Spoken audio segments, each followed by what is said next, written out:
Baka makawala. Lagay mo na, lagay mo na. Kaya buhati yan. Kaya. May pula sa may orange.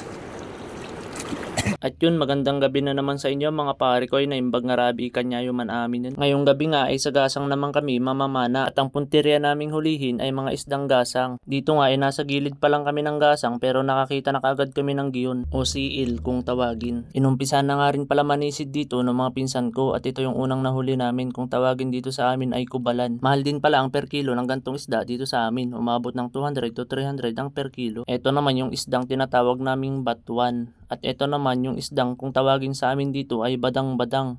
Masarap tong sabawan, napakataba. Dito lang pala nanisid ng mga pinsan ko sa gilid ng mga bato. At dahil hibas naman, natatabihan ko lang sila kasi may pinapatungan naman ako na malalaking bato at gasang. Nakailaw nga ako dito ng pulang isda kaya tinawag ko yung bayaw ko at pinapana ako sa kanya. Ito nga pala yung isda na kung tawagin dito sa amin ay siga. At yung iba naman, ang tawag nila dito ay baratiktik. Umahon nga muna yung mga pinsan ko dito at lilipat kami ng pwesto. At dito ngayon napili naming pwesto yung may malalaking gasang. Kabababa pa nga lang nila dito para manisid. Ito nakahuli na agad tong isang pinsan ko ng kubalan. At itong bayaw ko naman nakahuli naman ng isdang tampal. Hindi ko alam kung sinong nagtawag ng pangalan nitong tampal pepe. Pero napakasarap nito, pamprito. Dito nga nakailaw yung pinsan ko ng isdang kadog o yung buteteng may tinik na nauulam. Tinatanong nga nila ako kung kukunin daw ba namin at sabi ko naman kung malaki na. Sabi nila malaki naman daw kaya sinabi ko kunin nyo na at gagataan ko. Yung ganto kalalaking butete masarap din pang ihaw pero ang masarap talagang luto nito ay ginataan. At dito nga tinatanong nitong pinsan ko kung kaya ko daw ba tong bitbitin. Sabi ko kaya naman pero nung binitbit ko na mabigat nga kaya binaba ko na nga lang muna dito sa gilid at mamaya na lang namin dadaanan pag pauwi na kami. Eto naman yung susong dalaga kung tawagin dito sa amin. Dito nga tinutuhog-tuhog na lang nitong pinsan ko yung mga nahuhuli niya dahil hindi ko naman siya laging nalalapitan. Nag-iingat nga kasi ako maglakad dito kasi dito sa pwestong to maraming malalaking sea urchin o yung pana-pana. Pag natinik ka nga kasi naman nito bumabaon at mahirap tanggalin. Dito naman nakahuli tong pinsan ko ng kudong o balaki kung tawagin naman dito sa amin. May dalawang klase nga ito, itong dilaw saka orange. Itong dilaw kalimitang nahuhuli ito sa buhanginan at itong orange naman nahuhuli sa gasang. Ito naman yung isdang bullagis o barko-barko kung tawagin. Dito naman sa part na to may sinisid na isda itong bayaw ko at nung may ahon nga niya ito yung tinatawag na butterfly fish o isdang paru-paru. Itong isdang ito maganda to panglagay sa aquarium. Papakawalan ko sana kaso patay na. Hindi ko naman alam na ganito pala yung hinuli niya.